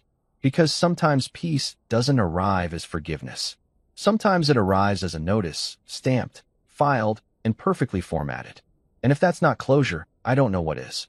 There are few things more humbling than watching a police cruiser pull up in front of your old apartment while you're holding a cardboard box labeled Personal Dignity. It was 9:03 a.m. on a Wednesday, and I was about to participate in the most awkward social event imaginable, the civil standby. The concept's simple. Two officers watch while you retrieve your belongings from an ex who still thinks she's starring in a soap opera. Basically, it's divorce cosplay with badges. Ben was my designated sidekick, mostly because he'd begged to witness the chaos in its natural habitat. The man showed up with coffee and popcorn like we were attending a matinee. "You sure you're ready for this?" he asked, handing me the cup. "Ready," I said. "Ben, I've been emotionally homeless for weeks. I'm just here to collect my coffee maker and what's left of my pride." We climbed out of the car, and the lead officer, Officer Hernandez, according to the name tag, approached us with the weary expression of someone who's seen too many domestic disputes and not enough donuts. "You're Mr. Reed?" she asked. "That's me," I said. "All right," she said. "You've got 30 minutes to retrieve your property. Stay calm. Don't engage in arguments. Don't touch each other. We're not therapists, we're referees." "Got it," I said. I promised to use only verbal sarcasm. She gave me the look of a woman who'd heard that before. "Let's go." We rode the elevator up, the hum of fluorescent lights filling the silence. My heart wasn't pounding, just steady, calm, like a man who'd already made peace with whatever spectacle waited behind that door. When the elevator doors opened, the scene did not disappoint. Sophie opened the door wearing my robe. And not just wearing it, thriving in it. Like it was couture. She had a mug in her hand and an expression that said, "You thought you'd seen Audacity before? Behold, the sequel." Behind her, Theo was sprawled on the couch, shirtless, like some kind of lounge lizard on vacation. His hair was messy, his confidence wasn't, and my once impeccably clean living room now looked like the set of an early 2000s music video. "Well," I said, smiling politely, "this is nostalgic in a horrifying way." Theo turned his head lazily. "Hey man," he said, "didn't know you were coming by." "Really?" I said, "because the part where I scheduled a police standby might have tipped you off." Sophie folded her arms, mug clutched like a prop. "You didn't need to bring the police. This is dramatic, even for you." Officer Hernandez stepped in, professional and unamused. "Ma'am, he's here to retrieve his property. You were informed of this." Sophie gave a tight smile. I didn't think he'd actually use the civil standby. "Well," I said, stepping inside, "you didn't think I'd leave either. We're both full of surprises." Theo stood up slowly, trying to look diplomatic. "Let's all just keep it cool, yeah? No need for hostility." I gestured to him with my coffee. "You're shirtless in another man's home, Theo. I think hostility's already on the menu." "Hey, I'm just trying to de-escalate." "Then maybe de-sit on my couch." The officer cleared her throat. "Let's keep this civil, gentlemen." "Of course," I said, smiling. "I'm all about civility. That's why I brought the law." I moved through the apartment methodically, checking off items on my mental list like I was shopping at the world's saddest IKEA. Laptop, check. Design tablet, check. My espresso machine, the altar of my sanity, still on the counter, gleaming like it missed me. "Come to Papa," I muttered, unplugging it carefully. Theo watched me pack with mild curiosity, like a tourist observing local customs. "You really labeling your boxes?" he asked. "I'm an architect," I said. "We label everything. Keeps chaos from pretending its personality." He chuckled. "You're intense, man. Better intense than unemployed and shirtless." "Okay, that's uncalled for." "Yeah," I said, "so was you." Sophie made a sound somewhere between a gasp and a growl. "You're unbelievable." "Thank you," I said cheerfully. "That's my LinkedIn tagline."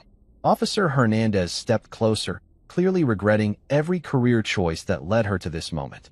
"Mr. Reed, just focus on your items, please." I nodded, zipping another box. "Oh, I am. I'm laser-focused on my personal property and the smell of betrayal." I found my record collection next, half gone. "Sophie," I said without turning, "where are my vinyls?" She hesitated. Theo said he liked them. I looked over my shoulder, deadpan. "You gave my records to the human equivalent of elevator music?" Theo raised his hands. "Hey, I was going to give them back." Officer Hernandez stepped in again. "Ma'am, he's entitled to all items listed in the lease inventory." Sophie huffed. "Fine. Take your stupid music." I smiled, sliding them back into the box. Thank you. My stupid music appreciates your generosity. As I worked, Ben quietly filmed the process, not to post, but to keep as insurance. Dude, he whispered, this is better than reality TV. You're killing it. I'm not killing it, I said. I'm documenting it. He nodded solemnly. That's even colder. By the time I reached the bedroom, I was halfway between exhaustion and amusement.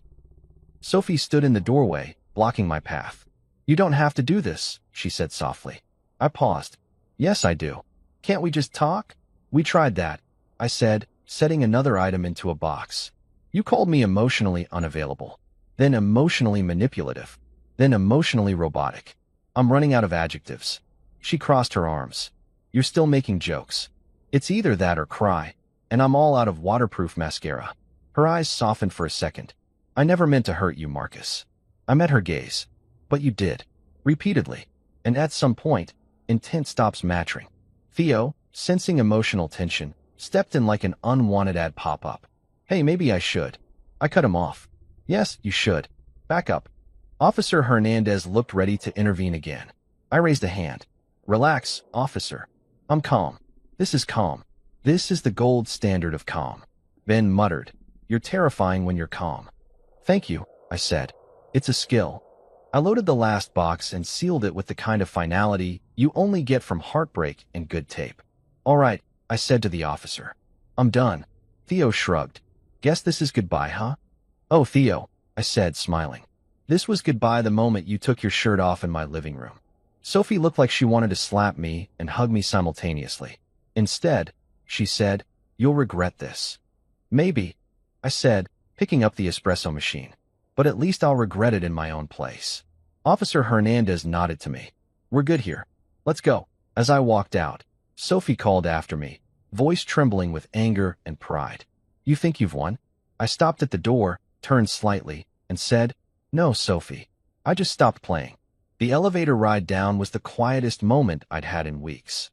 Ben exhaled slowly, shaking his head. Bro, that was cinematic. Tragicomic, I corrected. A genre of its own. He laughed. You're either going to write a book about this or start a podcast. Maybe both, I said. Call it Blueprints for Boundaries. When we reached the lobby, Officer Hernandez gave me a polite nod. Good luck, Mr. Reed. Thanks, I said. I think I've finally built something stable. Ben and I loaded the boxes into the trunk of his car. He turned to me, still chuckling. Man, that guy was seriously shirtless at 9 a.m. What kind of confidence is that? The kind that comes from not paying rent, I said. We drove in silence for a while before he spoke again. So what now? I looked out the window at the passing cityscape. Now I rebuild. Without glitter. Without chaos. Just structure. He smirked. You gonna miss her? Every now and then, I said honestly. But only like you miss a firework. Bright, loud, and better admired from a distance. When we unloaded at my temporary apartment, Ben helped me carry the boxes up. My new place was smaller, quieter, undecorated. Just white walls and potential. I set the espresso machine on the counter like a sacred object. There, I said. Civilization restored. Ben handed me a bottle from one of the boxes. Found this. Scotch. Want me to stay? Nah, I said, smiling. Go home, man. You've done enough damage control. He nodded. You sure you're good? Yeah, I said. For the first time in a long time. After he left, I unpacked slowly, piece by piece, rebuilding my life from boxes labeled office, kitchen, memories I haven't decided on yet. Every item I placed felt like reclaiming a square inch of my identity. By nightfall, the place actually started to look like mine. I made coffee just for the symbolism. The first sip tasted like freedom, slightly bitter, perfectly earned. Aurora pinged on my phone with a notification, new device detected. Would you like to sync to existing profile? I stared at the screen for a moment, then typed back, no? Start fresh. It replied, welcome, Marcus. System initialized. I smiled. Clean slate. As I stood there, looking at the soft glow of my new lamp over the packed boxes, I realized something important. Closure isn't fireworks. It's not screaming matches or revenge victories. It's standing in your own quiet apartment, sipping bad coffee, and realizing the world didn't end. It just resized itself. And yeah, Theo might still be shirtless somewhere. Sophie might still be furious. But me? I was finally off the emotional grid, unsubscribed from chaos, rebuilding without glitter or drama, just good lighting and peace. You ever think you've reached the end of the story, only for life to yell, plot twist, and hand you a court summons? That was my Tuesday. I woke up to an email from the county clerk's office confirming that my unlawful detainer case had been filed and that the defendant, my soon-to-be ex, Sophie, had been properly notified. It was the least romantic sentence I'd ever read, and somehow, it was also the most satisfying. I used to wake up to "Good morning, babe." Now it was case hashtag 4092-73 has been accepted for review. I'll take it. See, Sophie didn't leave. I gave her 30 days notice, and instead of packing, she went full squatter princess. She stayed in the apartment like it was her birthright, sipping my wine, using my Wi-Fi, and, I assume, rehearsing her sad victim monologue for her friends. Every day she stayed, my patience depreciated like a luxury car with bad mileage. When I confronted her over text, she wrote, "You can't evict me from my home. It's our home." I replied, "It's actually MY lease. You were the guest star." She didn't answer, which was fine, because the sheriff eventually would. The next few weeks turned into a waiting game. Legal paperwork moved slower than a toddler on a sugar crash. But I had a secret weapon, my attorney, Sharon Wells. Sharp, calm, and terrifying in heels. She specialized in property disputes and high-drama dissolutions, which sounded like she moonlighted as a therapist for the emotionally volatile. She looked at me over her glasses during our first meeting. "Mr. Reed," she said, "you've documented everything, yes?" I slid a folder across her desk. Receipts, messages, photos, system logs, even Aurora reports. Her eyebrows rose. "Aurora, my smart home system. It tracks environmental anomalies and user activity." She blinked, impressed, and maybe a little alarmed. "You're the first client I've had whose witness is a thermostat." "She's reliable," I said. Sharon smirked. "Then let's build you a case, Mr. Reed. Consider this your blueprint for peace." That line almost made me emotional. Almost. The hearing was scheduled for mid-October. Sophie didn't file a response, which legally meant she'd basically ghosted the court. Poetic, right? The same woman who loved confrontation suddenly discovered the art of avoidance. By the time Judgment Day rolled around, it was just me, Sharon, and the quiet hum of justice about to be served. That morning, I wore my best competent adult outfit, gray blazer, dark jeans, no tie. The kind of look that says, I measure stress in square footage. Sharon reviewed the paperwork as we waited in the hallway.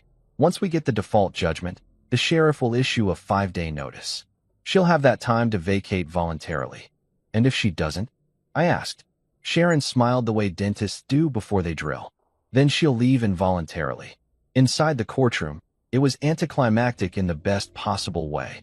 The judge glanced over the documents, asked a few questions, and then said, "Judgment for the plaintiff." That was it. Years of love, months of chaos, and now, 4 words and a gavel tap. Outside, Sharon handed me the paperwork. "Congratulations, Mr. Reed. You're officially the lawful occupant." I looked down at the stamped order. "It's not the victory I imagined." "That's because you're still human," she said. "Don't worry, that'll fade." I laughed, shook her hand, and drove straight to the sheriff's office to file the enforcement order. It felt bizarrely efficient, like I was checking off the final step in an emotional renovation project. Demolition, complete. Cleanup, pending. The deputies scheduled the eviction for Friday morning. I wasn't allowed to be there during the initial removal. They said it was for safety reasons. Translation: they didn't want me throwing sarcastic grenades while Sophie screamed about injustice. Fair. Friday came. I stood across the street again, just like I had the day the process server showed up, except this time there were uniforms, radios, and the kind of calm authority that even Sophie couldn't out-talk. 2 deputies walked in. 5 minutes later, I heard shouting through the glass. Then came the sound of furniture being moved. Not carefully, violently. I could see her through the window, flailing, yelling, throwing her hands around like an interpretive dance about denial. One deputy held the door while the other guided her out, still ranting. She looked furious, disheveled, and weirdly proud. "You're heartless, Marcus," she shouted from the sidewalk. "You ruined my life."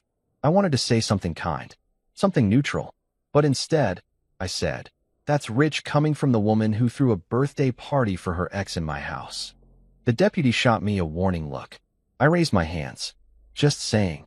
She screamed one last line. Something about karma, and stormed off down the block, robe flapping like a cape of delusion. The deputies followed protocol, securing the property and handing me a new set of keys. One of them, a gray-haired officer named Jenkins, looked at me and said, "Congratulations. You're the proud owner of peace and probable damages." He wasn't wrong. When they left, I stepped inside, and it hit me like a punch to the chest. The apartment didn't feel like mine anymore. It felt vandalized. Every room was a crime scene of spite. My leather sofa, sliced open down the middle like it had been auditioning for a mob movie.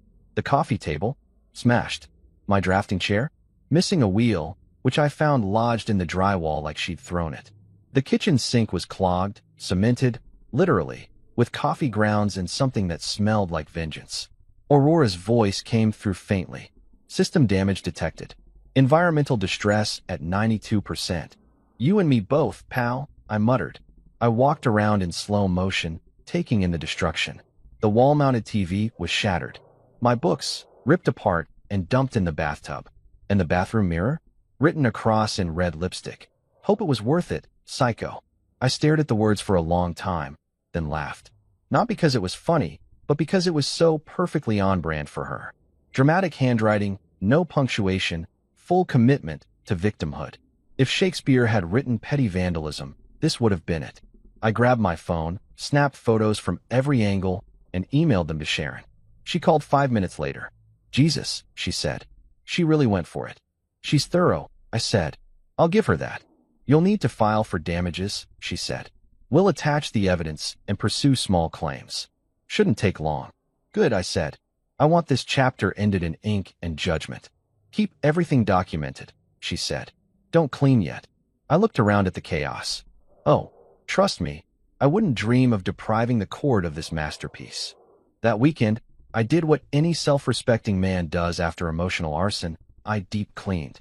I put on a playlist titled Post-Disaster Zen and got to work. Broken glass swept, trash bagged, floors scrubbed. It was oddly cathartic, like exorcising bad energy with Lysol and sarcasm. Every time I found something broken, I whispered, symbolic.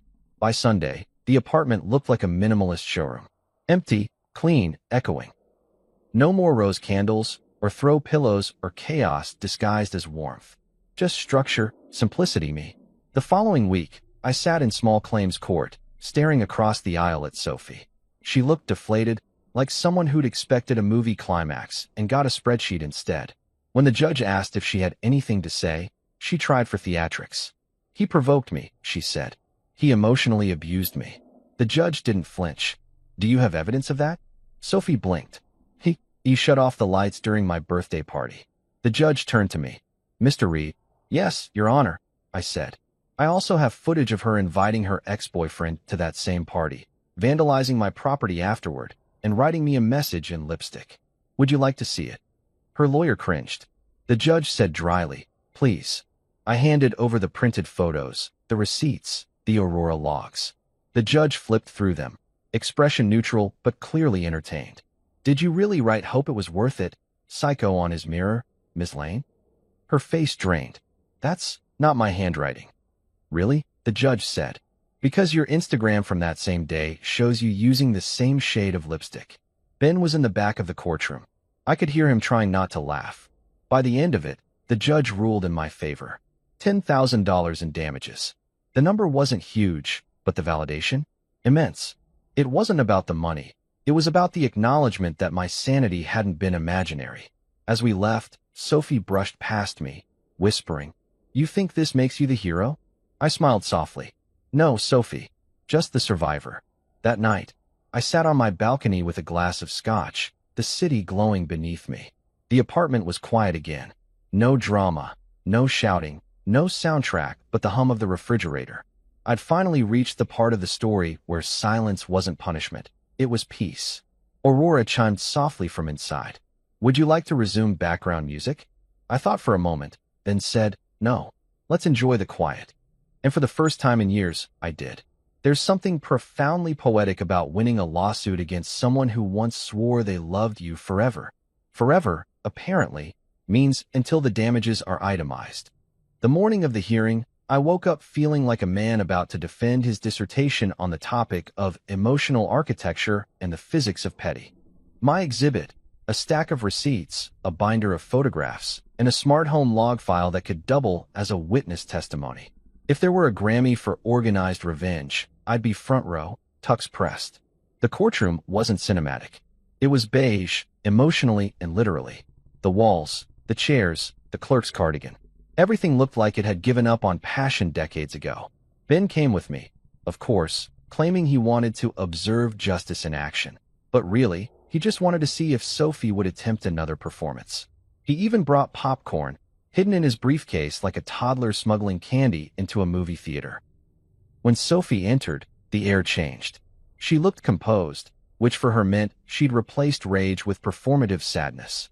Hair perfectly straightened, lipstick a softer tone this time, subtle, remorseful, manipulative. She avoided my eyes, probably because she knew mine were busy drafting internal blueprints of satisfaction. The bailiff called our case, and just like that, the saga became state record. I sat at the plaintiff's table beside Sharon Wells, my lawyer and my unofficial emotional bodyguard. Sharon had the calm of a surgeon and the empathy of a shark. Sophie sat opposite, flanked by her lawyer, a man with the defeated aura of someone paid in apologies. The judge, a middle-aged woman with a voice that could silence earthquakes, began, "Mr. Reed, Ms. Lane, we're here to address damages resulting from property destruction following an eviction. I've reviewed the documents. Let's start with evidence."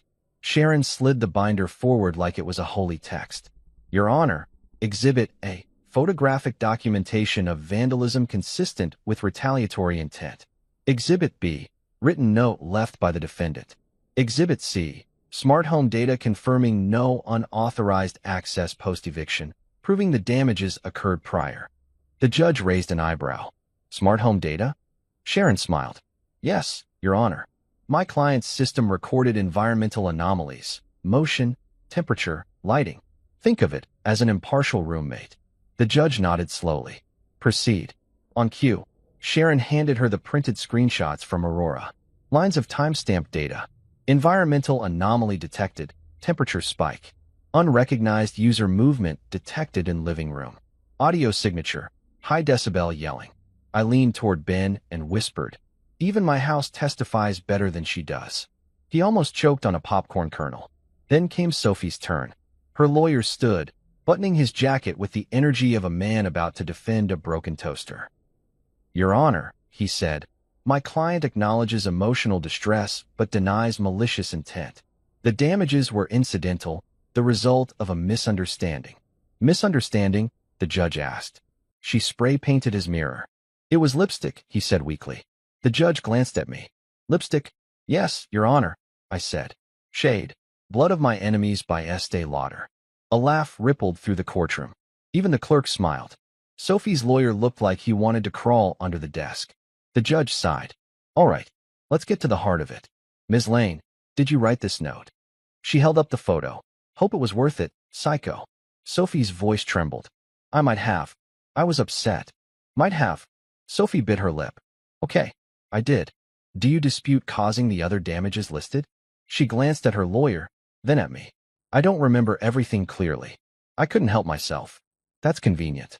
You should try vandalism with amnesia more often. It's very avant-garde." The judge shot me a look that said, "I like you, but shut up." I obeyed. Sharon closed her binder. "Your Honor, my client isn't here for vengeance. He's here for accountability. He's replaced the sofa, repaired the floors, and endured the cost of her destruction with the same precision he brings to his profession. He builds stability for a living. Yet Ms. Lane turned his home into an art installation about chaos. That was why I hired her. That, and her ability to weaponize adjectives." The judge nodded, flipping through the evidence again.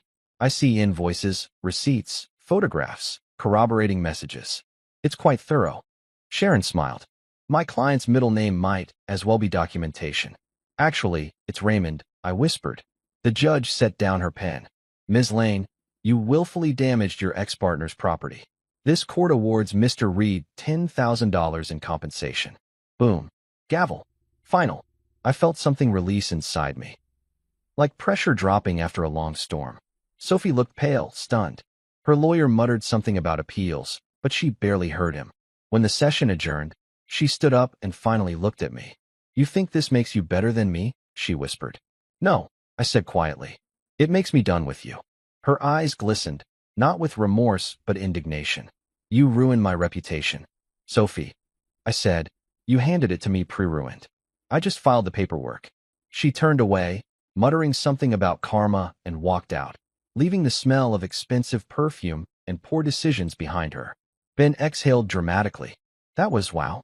10 grand and poetic justice? You're basically Batman." Sharon smirked. "Batman still pays my retainer." Outside, sunlight hit my face, and for the first time in years, I didn't flinch. The air felt lighter, the city louder, but in a good way. I'd spent so long drowning in noise, arguments, accusations, anxiety, that actual silence felt alien. Beautiful, but unfamiliar. Ben and I went to celebrate the only way men know how, by pretending we weren't celebrating. We ended up at a diner that smelled like syrup and second chances. He ordered pancakes. I ordered black coffee and the quiet satisfaction of victory. "So," Ben said between bites, "what now?" "I start over." He grinned. "New city." "No. New mindset." "You gonna rebuild Aurora?" I thought about that. The system had been my pride, my symbol of control. But it also represented the old me, the guy who thought order could fix chaos. "Nah," I said finally. "I'm going analog." "Analog," he repeated. "Light switches. Dumb bulbs. Manual thermostat. No more automation. I want to live in a place that doesn't try to predict me." Ben raised his mug. "To dumb houses and smart men." I clinked mine against his. "I'll drink to that." When I got home that evening, the apartment was quiet, eerily so. No humming lights, no auto-adjusting ambience, no synthetic voice greeting me. Just me and the faint buzz of the fridge. I sat down on my new sofa, cheaper, smaller, but blissfully intact, and stared at the blank wall where my old smart display used to be. I didn't miss it. For the first time, I realized how peaceful uncurated silence could be. I didn't need Aurora to dim the lights for mood. I didn't need sensors to tell me when to relax. I could just exist. The next few days were strange in their simplicity. I went to work, met deadlines, laughed again. Real laughter, not the kind you fake to diffuse tension. I bought plants. Real ones, not self-watering ones. I even learned their names, Oscar the fern and Brenda the snake plant. They required minimal attention and never texted me at 3 a.m. Sophie tried one last time to reach out. An email this time. Subject line, "You won, okay?" Inside, "I hope you're happy. I'm not the monster you think I am." I stared at it for a long minute before typing back. Neither of us were monsters. We were just badly matched architects trying to live in the same blueprint. Then I hit send and archived the thread. No attachments. No dramatics. Just digital finality. Closure doesn't always feel like triumph. Sometimes it feels like coming home to a place you used to love and realizing you've outgrown it. A week later, I invited Ben over. He stood in the doorway, looking around. "Wow. No tech. No chaos. Just walls. Feels good. Peaceful," I said. "Feels like a museum of calm." Exactly what I was going for. He smirked. "You dating again?" I laughed. "Not yet. I'm still in a committed relationship with personal space." That night, after he left, I stood by the window, city lights blinking in the distance. The air conditioner hummed quietly, manual, imperfect, human. I made myself tea and thought about how everything had come full circle. From the man who measured life in millimeters to the man who finally stopped measuring altogether. I didn't rebuild Aurora, but I did keep one piece of it. The main light strip, now permanently disconnected. I turned it on by hand each night. The soft glow reminded me not of the chaos it once accompanied, but of the calm that followed. Sometimes I catch myself thinking about Sophie, not in anger, just curiosity. I wonder if she's happy, if Theo's still around, if she ever tells her version of the story at parties. I hope she does. Let her have her narrative. I've got mine, and it's quieter. Every morning now, I wake up to the sound of the kettle, not a robotic chime. I measure coffee, not emotions. I leave the blinds half open so sunlight decides when to enter. And I smile, not because life's perfect, but because it's finally mine. They say architects build to last, but maybe the secret is knowing when to demolish. Because peace, as it turns out, isn't found in what you construct. It's found in what you stop trying to rebuild. And so, I sit here, mug in hand, surrounded by stillness, realizing the truest thing I've ever built is the quiet after the storm.